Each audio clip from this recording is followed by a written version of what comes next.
ആഹ്വാനം ചെയ്തുകൊണ്ട് നടക്കുന്ന സംസ്ഥാന വനിതാ സമ്മേളനത്തിന്റെ ഭാഗമായുള്ള പ്രകടനമാണ്. 21-ാം നൂറ്റാണ്ടിലെ ഫെമിനിസങ്ങൾ എന്നായിരുന്നു ഈ നിവേദിതയുടെ പ്രഭാഷണത്തിൻ്റെ തലക്കെട്ട്.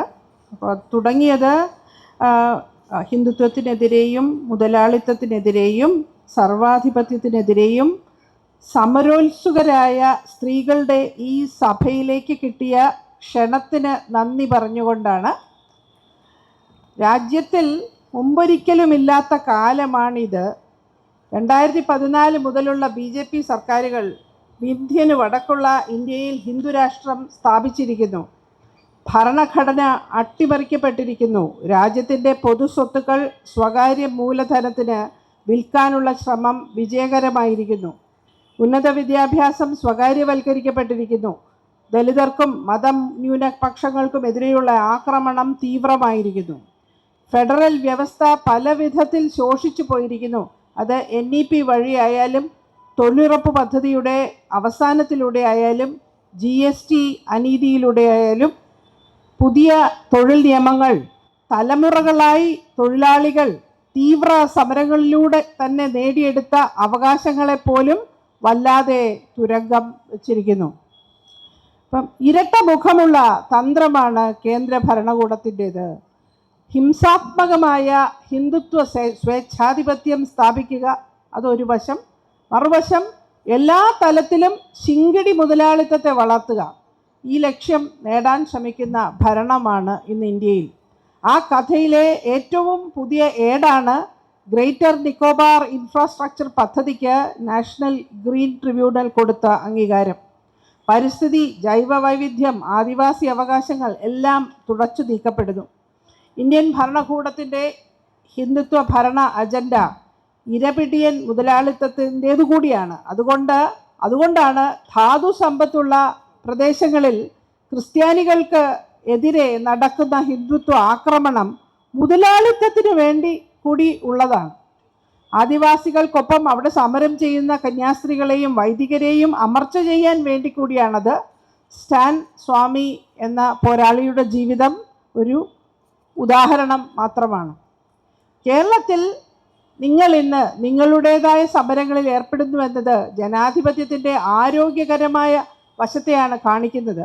എന്നാൽ സജീവ പൗരജനങ്ങൾ എന്ന നിലയ്ക്ക് ഉത്തർപ്രദേശ് പോലുള്ള സ്ഥലങ്ങളിൽ ഫാസിസം പൂർണ്ണ രൂപം കൈക്കൊണ്ടിരിക്കുന്നുവെന്നും തെരഞ്ഞെടുപ്പ് തിരിമറികളിലൂടെയും തെരുവ് ഗുണ്ടകളിലൂടെയും അതിന് വേരുറച്ചിരിക്കുന്നുവെന്നും നാം കാണണം. SIR എന്നാൽ കൂട്ടായ പൗരത്വ നിരാസം തന്നെയാണെന്ന് തിരിച്ചറിയണം. ഇങ്ങനെയുള്ള ഇന്ത്യയുടെ ഭാഗമാണ് ഇന്ന് കേരളം. എല്ലാത്തരം അനീതികൾക്കെതിരെയും നാം നടത്തുന്ന പോരാട്ടങ്ങളിലൂടെ നമ്മെ നയിക്കാൻ പ്രാപ്തമായ ആദർശം ഏതായിരിക്കും എന്ന ചോദ്യത്തിലേക്കാണ് പിന്നെ പ്രഭാഷക കടന്നത്. BR അംബേദ്കർ കരട് ഭരണഘടനയെപ്പറ്റി 1948 നവംബറിൽ നടത്തിയ പ്രസംഗത്തിൽ ഉപയോഗിച്ച പ്രയോഗമാണ് ഭരണഘടനാ സദാചാരം അഥവാ കോൺസ്റ്റിറ്റ്യൂഷണൽ മൊറാലിറ്റി എന്നത്. ഈ ആദർശത്തെ ഗൗരവമായി എടുക്കണം. അവകാശങ്ങളെക്കുറിച്ചുള്ള പരസ്പര ബഹുമാനം, ഒരിക്കലും അടഞ്ഞു പോകാത്ത ബഹുത്വം, ജനഹിതം ഏതെങ്കിലും ഒരൊറ്റ ശബ്ദത്തിലാണ് പ്രകടമാകുന്നതെന്ന ആശയത്തോടുള്ള എതിർപ്പും വിയോജിപ്പും, ഈ 3 കാര്യങ്ങൾ ജനാധിപത്യത്തിൻ്റെ അടിസ്ഥാന വ്യവസ്ഥകളാണെന്ന് നാം തിരിച്ചറിയണം.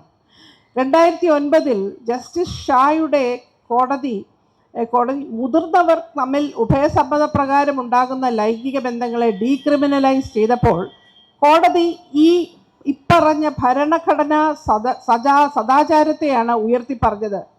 ജനപ്രിയമായ അഥവാ പോപ്പുലർ ആയ സദാചാരം, സാമാന്യ സദാചാരം, അതിൻ്റെ സദാചാരത്തോട് വിരുദ്ധ ദിശയിൽ നിൽക്കുന്ന ഒന്നാണ് ഈ ഭരണഘടനാ സദാചാരം എന്ന് കോടതി എതിർത്ത് പറഞ്ഞു. ഈ സാമാന്യ സദാചാരം എന്ന് പറയുന്നത് സ്ഥിരതയില്ലാത്തതും ആത്മനിഷ്ഠവുമാണ്.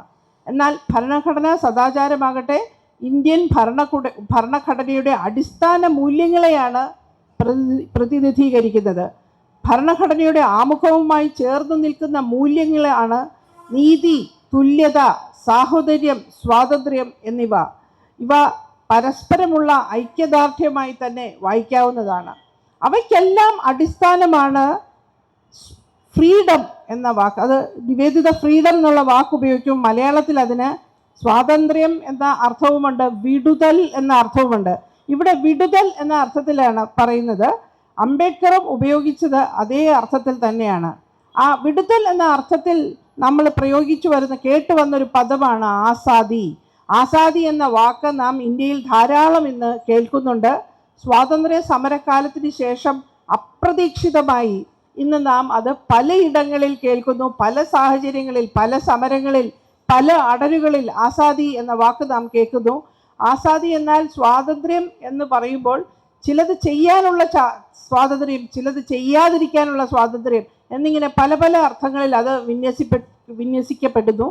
ഫാർസി ഭാഷയോട് ബന്ധമുള്ള പല ഭാഷകളിലും വിടുതൽ എന്ന വാക്കാണ് ഈ ആസാദി.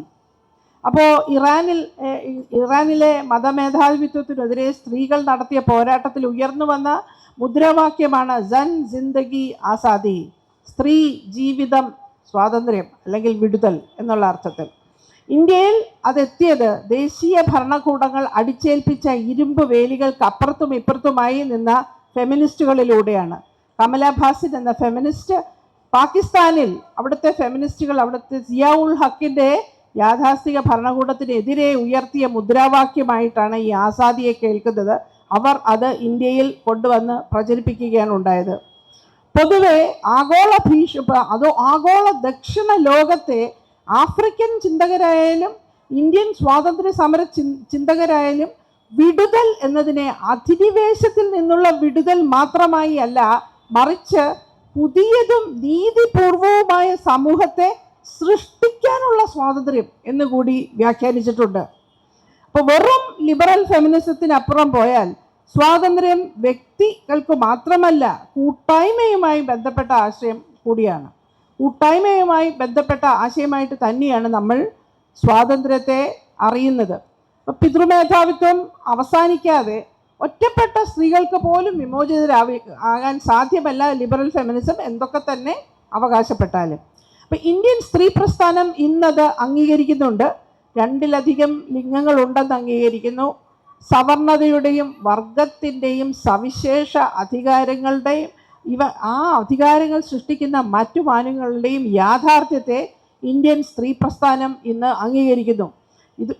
ഇതൊരു വശം. ഇതുകൂടാതെ ചില മനോഹരമായ സ്വപ്നങ്ങളും പങ്കുവയ്ക്കാൻ അവർ ആഗ്രഹിച്ചു. അവരത് ഈ പ്രഭാഷണത്തിൻ്റെ ബാക്കിയുള്ള ഭാഗത്തിൽ നമുക്ക് ഭാവിയിലേക്ക് കുറെ കൂടെ ആശാവഹമായ രീതിയിൽ നോക്കിക്കാണാൻ എന്തുണ്ട് എന്നുള്ളതിനെക്കുറിച്ചാണ് പറഞ്ഞത്.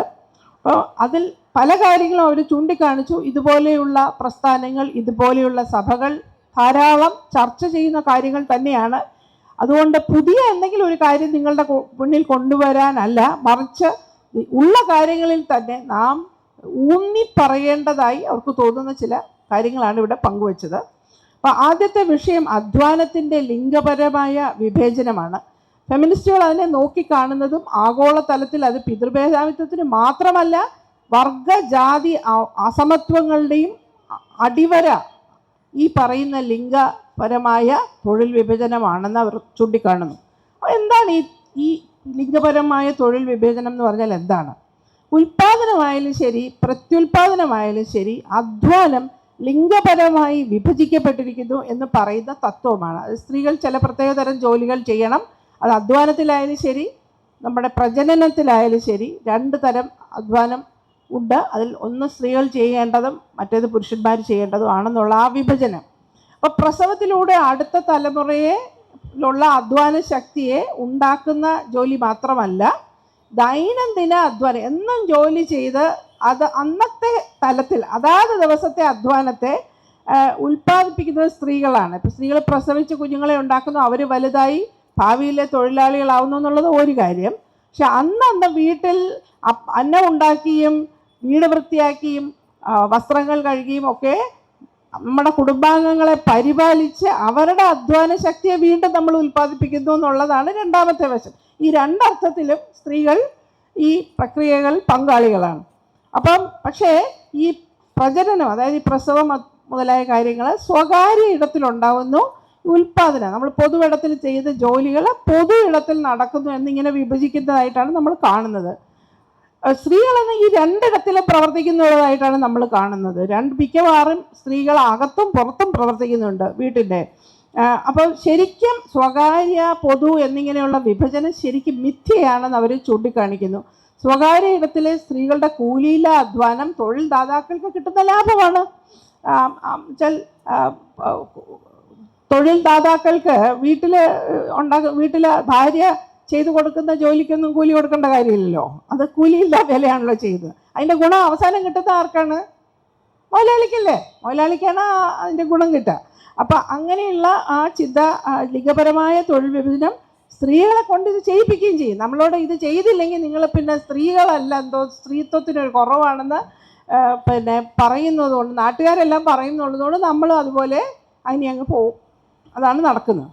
അപ്പം ഗാർഹിക അധ്വാനം ചെയ്യുന്നത് അധികം നമ്മൾ തിരിച്ചറിയേണ്ട കാര്യമാണ്. ഇപ്പം ചില സ്ത്രീകൾ വീട്ടുജോലി ചെയ്യുന്നുണ്ട്, കൂലിക്കായിട്ട് വീട്ടുജോലി, അതിനാണ് ഗാർഹിക അധ്വാനം എന്ന് പറയുന്നത്. അപ്പോൾ ഈ ഗാർഹിക അധ്വാനം ചെയ്യുന്നവരിൽ അധികവും ദലിതരും OBC വിഭാഗങ്ങളിലൊക്കെ പെട്ട വ്യക്തികളുമാണെന്നുള്ള സത്യവും നമുക്ക് മറച്ചു വയ്ക്കാൻ പറ്റില്ല. ഇനി അങ്ങനെ അല്ലാത്തവർ പോലും ഗാർഹികാധ്വാനം ചെയ്താൽ അതൊരു കുറച്ചിലായിട്ട് കാണുന്ന ഒരു സമൂഹം തന്നെയാണ് ഇപ്പോഴും ഉള്ളത്. അപ്പം കൃത്യമായ ഒരു ജാതി സ്വഭാവമുണ്ട് ഈ വീട്ടു ജോലി നമ്മൾ കൂലിക്കായിട്ട് ചെയ്യുന്ന വീട്ടുജോലിക്ക്. അപ്പം അങ്ങനെ വരുമ്പം നമ്മളൊരു ബദലായിട്ട് എന്തിനെയാണ് മുന്നിൽ വെക്കാൻ പറ്റും? ഈ ഒരു അവസ്ഥയിൽ നിന്ന് നമുക്കൊന്ന് മാറാൻ പറ്റുന്നത് എങ്ങനെയാണ് എന്നുള്ളതിനെക്കുറിച്ച് ചില ചിന്തകളാണ് പിന്നെ പങ്കുവച്ചത്. അപ്പം ലിംഗപരമായ തൊഴിൽ വിവേചനം നിർബന്ധപൂർവ്വം ഹിംസയിലൂടെ നടപ്പാക്കപ്പെടുന്ന ഒരു വ്യവസ്ഥയാണ് നമ്മൾ തിരിച്ചറിയണം. നമ്മളെല്ലാം ജനിക്കുമ്പോൾ മുതലേ നമ്മുടെ അമ്മമാർ നമ്മളെ പഠിപ്പിച്ച് പാത്രം കഴുകണം, അടിച്ചു വാരണം, മിറ്റം അടിക്കണം, തുണി കഴുകണം എന്നൊക്കെ ഉള്ളത് പറഞ്ഞ് പഠിപ്പിച്ചതാണ്. പക്ഷെ ശരിക്കും ആ വ്യവസ്ഥ അത്ര അടിച്ചേൽപ്പിക്കപ്പെട്ട തന്നെയാണ്. നമുക്ക് ഇഷ്ടമല്ല, എൻ്റെ അമ്മ എനിക്ക് ചെയ്യാൻ വയ്യ എന്നു പറഞ്ഞാൽ അങ്ങനെയൊന്നും പറ്റത്തില്ല. വല്ലവൻ്റെ അടുക്കളയിൽ പോയി പുക ഊതേണ്ടവളാണെന്ന് പറഞ്ഞ് നമ്മളെ കൊണ്ട് ചെയ്യിക്കുന്നതാണെന്നുള്ളത് നമ്മൾ തിരിച്ചറിയണം. അപ്പം അങ്ങനെ വഴങ്ങാത്ത സ്ത്രീകൾ ശിക്ഷിക്കപ്പെടും. ഈ ഇരിക്കുന്നവരിൽ ആരെങ്കിലും ഉണ്ടോ അങ്ങനെ ശിക്ഷ കിട്ടിയിട്ടില്ലാത്തവർ? എന്തെങ്കിലും ചെയ്യാൻ പറഞ്ഞാൽ അത് ചെയ്യാതിരുന്നാൽ അതിന് കിട്ടും. അപ്പോൾ ഈ കൂട്ടത്തിൽ ഈ ഉപരിവർഗ്ഗങ്ങളിലൊക്കെ പെട്ട സ്ത്രീകൾക്ക് ഇത് കുറച്ചും കൂടെ മെച്ചമായിരിക്കും. കാരണം അവരുടെ വീട്ടിലൊക്കെ കുറച്ചും കൂടെ സാഹചര്യം ഉള്ളതുകൊണ്ട് അവരെ കൊണ്ട് വീട്ടുജോലിയൊന്നും ചെയ്യിക്കത്തില്ലായിരിക്കും. അങ്ങനെയൊക്കെ ചില ഗുണങ്ങളുണ്ടാവും. എങ്കിൽ പോലും അവരും ഇതിൽ നിന്ന് പൂർണ്ണമായിട്ടൊന്നും ഒഴിവാക്കപ്പെട്ടിട്ടില്ല. അപ്പം ഈ അവസ്ഥയെ നമ്മൾ എങ്ങനെയാണ് നേരിടുന്നതെന്നുള്ളതിനെ കുറിച്ചുള്ള ചിന്തകളാണ്. അപ്പം ഒന്നാമതായി അവർ പറയുന്നു, ഇതിന് നമ്മൾ പറഞ്ഞത് ഈ വ്യവസ്ഥയുടെ ഹിംസാത്മകമായ സ്വഭാവം നമ്മൾ അംഗീകരിക്കും.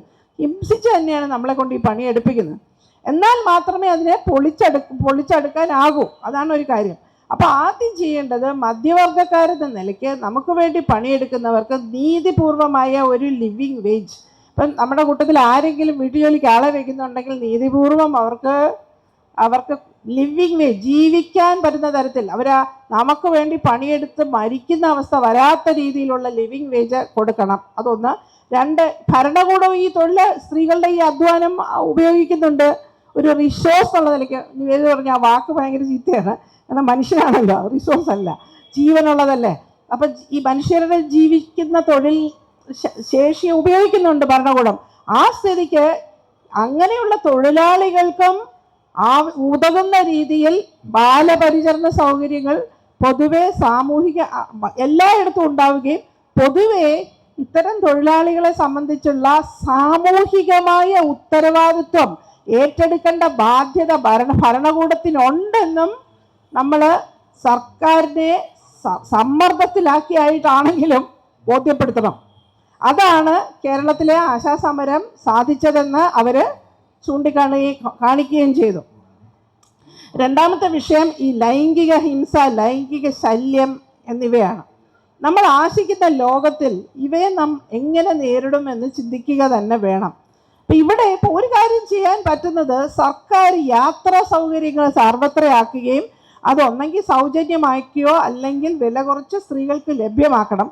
ഈ യാത്രാ സൗകര്യങ്ങൾ എല്ലായിടത്തും എല്ലാ സമയത്തും ഉണ്ടായിരിക്കണം. അതായത് സ്ത്രീകൾക്ക് ഏത് സമയത്തും എവിടെയും പോകാൻ പറ്റുന്ന തരത്തിലുള്ള സൗകര്യങ്ങൾ യാത്രയ്ക്ക് ഉണ്ടാവണം. അങ്ങനെയാണെങ്കിൽ ധാരാളം സ്ത്രീകൾ വഴിയിലുണ്ടാവും. വഴിയരികിലൊക്കെ ധാരാളം സ്ത്രീകൾ രാത്രിയുണ്ടാവും. അപ്പോൾ ബസ്സൊക്കെ ഏത് നേരത്തും കിട്ടും. അതേ കയറി പോകാൻ ബുദ്ധിമുട്ടില്ല എന്ന് വന്നാൽ എല്ലാവരും എല്ലായിടം വരില്ലേ? അതാണ്. അപ്പോൾ അങ്ങനെയുള്ള സൗകര്യങ്ങൾ സർക്കാർ ഉണ്ടാകണം. അപ്പം അങ്ങനെ എല്ലായിടത്തും എല്ലാ സമയത്തും സ്ത്രീകളുടെ ഒരു സാന്നിധ്യം ഉണ്ടെങ്കിൽ ഈ ലൈംഗിക ശല്യവും ലൈംഗിക ഹിംസയും എല്ലാം കുറച്ച് കുറയും. ഇതിപ്പോൾ പലപ്പോഴും വഴിയിലൊന്നും ഒരു പൂച്ചക്കുറുക്കനും ഇല്ല, ആകപ്പാടെ വല്ല വായി നോക്കിയ ആണുങ്ങളും കാണും, പിന്നെ ഒരു സ്ത്രീയും കാണും. അപ്പോഴാണ് ആ സ്ത്രീയെ എല്ലാവർക്കും കൂടെ വളഞ്ഞിട്ട് എന്തെങ്കിലും പറയാനോ അല്ലെങ്കിൽ ചെയ്യാനോ ഒക്കെ ഉള്ളൊരു വല്ലാത്ത മുഷ്കം അങ്ങോട്ട് വരുന്നത്. ധാരാളം പെണ്ണുങ്ങളെ വഴിയിലുണ്ടെങ്കിൽ അങ്ങനെയൊന്നും അത്ര പെട്ടെന്നൊന്നും ഇവൻ്റെ ഒന്നും തല പൊങ്ങൂല. അപ്പോൾ ഈ പ്രശ്നത്തെ നമ്മൾ നേരിടേണ്ടത് അങ്ങനെയാണ്. പിന്നെ കുറ്റത്തിനാണേലും അതിൻ്റെ സ്വഭാവം അനുസരിച്ചുള്ള ശിക്ഷ അത് വേഗത്തിൽ കൃത്യമായി നീതിപൂർവ്വം സുതാര്യമായി നടപ്പാക്കണം. 15 വർഷം കഴിഞ്ഞ് വല്ലവനെ പിടിച്ച് ജയിലിലിട്ടിട്ട് നമുക്കൊരു കാര്യമില്ല. നടക്കുന്നെങ്കിൽ അത് പെട്ടെന്ന് നടക്കണം, പെട്ടെന്ന് കിട്ടണം, ശിക്ഷ കൊടുക്കണം. അപ്പം നമുക്ക് തെളിവുണ്ട്, ഇപ്പോൾ ഒരുപാട് ഗവേഷണമുണ്ട്. തൂക്കിക്കൊന്നിട്ടൊന്നും കാര്യമില്ല. നീ തൂക്കിക്കൊന്നെന്ന് പറഞ്ഞിട്ട് ഒരു കുറവും ഒന്നിലും വരാൻ പോകുന്നില്ല. ഇപ്പം എവിടെയെങ്കിലും ഒരു ബലാത്സംഗം ഉണ്ടായി അവനെ തല്ലിക്കൊല്ല, തൂക്കിക്കൊല്ലുന്ന തൂക്കിക്കൊന്നു പറഞ്ഞിട്ട് ഇതിന് കുറവൊന്നും, നേരെ തിരിച്ചാണ്. തൂക്കിക്കൊല്ല ശിക്ഷയാണെന്ന് കേട്ടാൽ പെണ്ണിനെ എത്രയും പെട്ടെന്ന് കൊല്ലാനാണ് നോക്കുന്നത്, കേസില്ലാതാവാൻ. അപ്പം അങ്ങനെയൊന്നും ചെയ്യാതെ കൃത്യമായ ശിക്ഷ, ചെയ്ത കുറ്റം എന്താണെന്ന് വെച്ചാൽ അതിന് കൃത്യമായ ഒരു ശിക്ഷ നിശ്ചയിക്കുക. ആ ശിക്ഷ പെട്ടെന്ന് തന്നെ കൃത്യമായി നടപ്പാക്കുക. ഇത്രയും ചെയ്തു തന്നെ ഇപ്പം നമ്മൾ ഇന്ത്യയിൽ അത് ഏറ്റവും വലിയൊരു പ്രശ്നമാണ്. ഇപ്പം ഭവരി ദേവിയെ പോലെ, അതായത് ഇവിടുത്തെ ഈ ലൈംഗിക ഹിംസയെക്കുറിച്ചുള്ള ചർച്ച തന്നെ ഇന്ത്യയിൽ തുടങ്ങി വെച്ച ഒരു വികസന പ്രവർത്തകയാണ് ആയിരുന്നു ഭവരി ദേവി. അവർക്ക് ഇന്നും നീതി അകലെയാണെന്നുള്ള കാര്യം ആലോചിച്ച് നോക്കണം. 90കളുടെ അവസാനം വന്ന കേസാണ്. വർഷം എത്രയായി? 30 വർഷത്തിലധികമായി. എന്നിട്ടും അവർക്ക് നീതി അകലെയാണ് ഇന്ത്യൻ വ്യവസ്ഥയിൽ. പിന്നെ പക്ഷെ അതേസമയം ദലിത് മുസ്ലിം ആദിവാസി സ്ത്രീകളുടെ സമുദായ ലഹളയുടെ ഭാഗമായിട്ടോ അല്ലെങ്കിൽ ജാതി ലഹളയുടെ ഭാഗമായിട്ടോ ഒക്കെ അനുഭവിക്കുന്ന ലൈംഗിക അതിക്രമത്തെ ശരിക്കും വളരെ ശക്തമായ രീതിയിൽ അപ്പം തന്നെ നേരിടാനുള്ള ഒരു മനക്കരുത്ത് നമുക്ക് ഉണ്ടാവണം. ഒരിക്കലും അതിന് നിശബ്ദമായി നിൽക്കാതെ ഈ കുറ്റകൃത്യങ്ങൾ ജാതി വ്യവസ്ഥയെ അരക്കിട്ടുറപ്പിക്കുന്നവയാണ് നമ്മൾ ഓർക്കണം. ഇതൊരു സ്ത്രീയുടെ ശരീരത്തിനെതിരെയുള്ള ഒരു ആക്രമണം മാത്രമല്ല, ഒരു ജാതിക്കെതിരെ, ഒരു വർഗത്തിനെതിരെയുള്ള ആക്രമണം കൂടിയാണ്. അപ്പം അതുകൊണ്ട് തന്നെ ഇത്തരം സമുദായ ലഹള അല്ലെങ്കിൽ ജാതി ലഹള ഒക്കെ ഉണ്ടാകുമ്പോൾ ഈ സ്ത്രീകൾ അനുഭവിക്കുന്ന പ്രയാസം അവരുടെ ശരീരങ്ങൾ കൊണ്ട് ഉണ്ടാകുന്ന ക്ഷതം മാത്രമല്ല, അവരുടെ സമുദായക്കാരെ തന്നെ ആക്രമിക്കുന്നതിന് സമമായ ഒരു കാര്യമാണ്. അപ്പം അതുകൊണ്ട് തന്നെ അവിടെ ഉടൻ ശക്തമായി നിർണായകമായി പ്രതികരിക്കുക തന്നെ വേണം. അതുപോലെ സ്ഥാപനപരമായിട്ടുള്ള മാറ്റം മാത്രമല്ല, സാമൂഹികമായ അടിത്തറ തന്നെ തിരുത്തുന്ന മാറ്റങ്ങൾക്ക് വേണ്ടിയാണ് നാം ശ്രമിക്കേണ്ടത്. പിന്നെ അവർ പറഞ്ഞൊരു നല്ല കാര്യം, രസകരമായ കാര്യം, അവർ മലയാളത്തിൽ തന്നെ പറഞ്ഞതുകൊണ്ട് ഞാൻ ഒരുപാട് പറയുന്നില്ല. ഈ ആനന്ദിക്കാനേ, നമുക്ക് സന്തോഷിക്കാൻ ഒരു അവകാശം സ്ത്രീകൾക്കുണ്ട്. സന്തോഷമായിട്ട് ഇരിക്കാൻ കുറച്ച് നേരം എന്താ പറയുക, നല്ല സന്തോഷമായിട്ട് സ്വാതന്ത്ര്യത്തോടു കൂടി ആരുടെയും കണ്ണിൽ ഇങ്ങനെ ആരും നമ്മളെ നോക്കി കണ്ണുരുട്ടാതെ സന്തോഷമായിട്ട് എവിടെ പോയി എവിടെയെങ്കിലുമൊക്കെ ചെലവഴിക്കാനും കറങ്ങി നടക്കാനും നിവേദിത പറഞ്ഞാൽ തെണ്ടിത്തിരിയാനും ഒക്കെയുള്ള അവകാശം സ്ത്രീകൾക്കുണ്ട്. അപ്പം അങ്ങനെയുള്ള പൊതുസ്ഥലങ്ങൾ, ഈ സദാചാര പോലീസിംഗ് ഒന്നും ഇല്ലാത്ത പൊതുസ്ഥലങ്ങൾ സ്ത്രീകൾക്കും മറ്റു വിധത്തിൽ ഇങ്ങനെ അരികുവൽക്കരിക്കപ്പെട്ട മനുഷ്യർക്കും എല്ലാം, നമ്മൾ ഈ ഇരിക്കുന്ന ഈ ഗാന്ധി പാർക്ക് തന്നെ ഒരിക്കലും ഒരു വലിയ പ്രശ്നം അതുപോലെ പ്രശ്നം ഇവിടെ വരുന്ന അതിഥി തൊഴിലാളികളായ മനുഷ്യർ ഇവിടെ വന്ന് കൂടുന്നു എന്നും പറഞ്ഞ് അവർ മനുഷ്യരാണ്, അവർക്കും ആനന്ദിക്കാനും വെറുതെ ഇരിക്കാനും ഒക്കെയുള്ള സ്ഥലങ്ങളുണ്ടാവണം. നമ്മളെല്ലാവരും അത്തരം നിരോധനങ്ങൾക്കെതിരെ സംഘടിച്ചിട്ടുള്ളതാണ്. അപ്പോൾ അങ്ങനെയുള്ള മനുഷ്യരുടെ സജീവ സാന്നിധ്യം, സ്ത്രീകളുടെയും അരികുവൽക്കരിക്കപ്പെട്ടവരുടെയുമായ സജീവ സാന്നിധ്യം എല്ലായിടത്തും ഉണ്ടാവുന്നത് ഒരു നന്മയാണ്, അല്ലാതെ തിന്മയല്ല. അതാണ് അവർ ചൂണ്ടിക്കാണിച്ചത്. ഈ ലൈംഗിക ഹിംസയിന്മേൽ ചലിക്കുന്ന സമൂഹങ്ങളെ ചോദ്യം ചെയ്യാൻ നമ്മളെ പ്രാപ്തരാക്കുന്ന ഒരു ദർശനം നമുക്ക് സൃഷ്ടിക്കാൻ കഴിയണമെങ്കിൽ ഇത്തരത്തിലുള്ള ആനന്ദിക്കാനുള്ള അവകാശത്തിന് കൂടി നാം പോരാടണം. പിന്നെ മൂന്നാമത്തെ വിഷയം പൗരത്വമാണ്. ഈ പൗരത്വം എങ്ങനെയാണ് ഒരു ഫെമിനിസ്റ്റ് വിഷയമാകുന്നത്? പൗരത്വം എങ്ങനെയാണ് ഒരു വർഗപരമായ വിഷയമാകുന്നത്? ഇതാണ് അവർ ഉയർത്തി ചോദ്യം. ഇന്നെന്തായാലും പൗരത്വം ജനങ്ങളുടെ അവകാശങ്ങളെ ഇല്ലാതാക്കാനും അവരെ പുറന്തള്ളാനുമുള്ള ആയുധമായിട്ട് മാറിയിരിക്കുകയാണ്. പലപ്പോഴും സമൂഹത്തിൽ മധ്യവർഗ നിലയുള്ളവർക്ക് പോലും പ്രയാസകരമായ വ്യവസ്ഥകളാണ് പൗരത്വത്തിൻ്റെ പേരിൽ അടിച്ചേൽപ്പിക്കപ്പെടുന്നത്. പ്രത്യേകിച്ച് മതന്യൂനപക്ഷങ്ങളുടെ, അവരിൽ തന്നെ മുസ്ലിങ്ങളുടെ മേൽ ഭിന്നലിംഗ പിതൃമേധാവിത്വത്തിൻ്റെതായ കുടുംബത്തിൽ പിറന്നു എന്ന തെളിവിലൂന്നിയാണ് പൗരത്വം കൽപ്പിക്കപ്പെടുന്നത്. അപ്പം ജാതി വർഗ ലിംഗ അനീതികളുടെ അടിത്തറയായി വർത്തിക്കുന്ന സ്ഥാപനം മറ്റൊന്നുമല്ല ഇത് തന്നെയാണ്. അപ്പം ജീവശാസ്ത്രപരമായ ഒരു കുടുംബ അടിത്തറയെ ആശ്രയിക്കുന്ന ആ കുടുംബ സങ്കല്പത്തെ നാം ചോദ്യം ചെയ്യുക തന്നെ വേണം. കാരണം ഇപ്പം നടക്കുന്ന പൗരത്വ ധ്വംസനത്തിൻ്റെ അടിത്തറ ഈ കുടുംബമാണ്. അപ്പം അവിടെയാണ് റൊമാൻ റൊളാങ് എന്ന ചിന്തകനെ അവർ കോട്ട് ചെയ്തത്. അപ്പം വ്യവസ്ഥ അനീതിയാണെങ്കിൽ അവ്യവസ്ഥ നീതിയുടെ ആരംഭമാണ് എന്നാണ് അവർ പറഞ്ഞത്. അപ്പോൾ അങ്ങനെ അതുകൊണ്ട് തന്നെ ഈ തന്മകൾ അപ്പം അതായത് ലൈംഗികതയെ കഠിന നിയന്ത്രണങ്ങൾക്കുള്ളിൽ ഒതുക്കിക്കൊണ്ട് ഈ തന്മകളെയും സാമൂഹിക രൂപീകരണങ്ങളെയും ഇന്നത്തെ സ്വത്ത് ബന്ധങ്ങളെയും ഈ വ്യവസ്ഥ നിയന്ത്രിച്ച് നിർത്തുകയാണ്. അതായത് ഈ പറഞ്ഞ പ്രത്യേക കുടുംബ രൂപം ഉപയോഗിച്ചുകൊണ്ടാണ് ഇന്നത്തെ സ്വത്ത് ബന്ധങ്ങൾ അടക്കം ഈ വ്യവസ്ഥ നിലനിൽക്കുന്നത്. അപ്പം അതുകൊണ്ട് തന്നെ ഈ ദേശരാഷ്ട്രം, ഭരണകൂടം, സമുദായം എന്നിവയുടെ ആണിക്കല്ലാണ് ഇത്തരത്തിലുള്ള കുടുംബ സ്ഥാപനം. അപ്പം ഈ സ്ഥാപനം പൊതുസ്ഥലങ്ങളെ ഇപ്പറഞ്ഞ നിർബന്ധിത ഭിന്ന ലൈംഗികതാ കുടുംബത്തിൻ്റെ സാധുത ഇടിഞ്ഞു പോകും വിധം പുനഃസംഘടിപ്പിക്കേണ്ടതുണ്ട്. അപ്പം പൊതു ഇടത്തിൽ നമ്മൾ പെരുമാറുന്ന രീതി, കുടുംബത്തിനുള്ളിൽ പെരുമാറുന്ന രീതി, ഇതൊക്കെ തന്നെ ഈ പറഞ്ഞ നമ്മുടെ ഇന്നത്തെ സ്വത്തുബന്ധങ്ങളെയും ഇന്നത്തെ പലതരം ഹിംസകളെയും സാധ്യമാക്കുന്ന തരം ആ കുടുംബ രൂപത്തിന്. നിങ്ങളുടെ വീട്ടിൽ ചെറുപ്പക്കാരെല്ലാവർക്കും മക്കളുണ്ട്. അതിൽ ഒരു ചെറുപ്പക്കാരനോ ചെറുപ്പക്കാരിയോ വന്ന് പറയുന്നു, എനിക്ക് ഒരു സ്ത്രീയെ കല്യാണം കഴിക്കേണ്ട, അല്ലെങ്കിൽ ഒരു പുരുഷനെ കല്യാണം കഴിക്കണം, എനിക്ക് എൻ്റെ ലിംഗത്തിൽ തന്നെ ഒരാളോട് ഇഷ്ടമുണ്ടെന്ന് പറഞ്ഞാൽ അതിനെ ഒരു വലിയ പാതകമായി ഒക്കെ കാണുന്ന ഒരു ലോകമാണ്. അതൊന്നും ശരിയല്ല. ഇന്ന് എല്ലാവർക്കും അറിയാം മനുഷ്യരുടെ ലൈംഗിക ഇഷ്ടങ്ങൾ ഈ ആൺ പെൺ എന്നുള്ള ആ ഒരു ചട്ടക്കൂടിൻ്റെ ഉള്ളിൽ മാത്രമൊന്നുമല്ല. അപ്പോൾ അതിനെ നമ്മൾ സ്നേഹത്തോടെയും കരുണയോടെയും കരുതലോടെയും നമ്മൾ അംഗീകരിക്കുക എന്ന് പറയുമ്പോൾ അത് ശരിക്കും നമ്മളപ്പോൾ ചെയ്യുന്നത് ഒരു നന്മ മാത്രമല്ല, നമ്മളെ മക്കളോട് ചെയ്യുന്ന ഒരു നന്മ മാത്രമല്ല, സമൂഹത്തിൽ എല്ലാ തിന്മകളുടെയും അടിത്തറയായിട്ട് നിൽക്കുന്ന ഒരു സ്ഥാപനത്തെ നമ്മൾ ലേശം ഒന്ന് ഇടിച്ചു കളയുകയും കൂടിയാണ്. അതാണ് അതിൻ്റെ ശക്തി.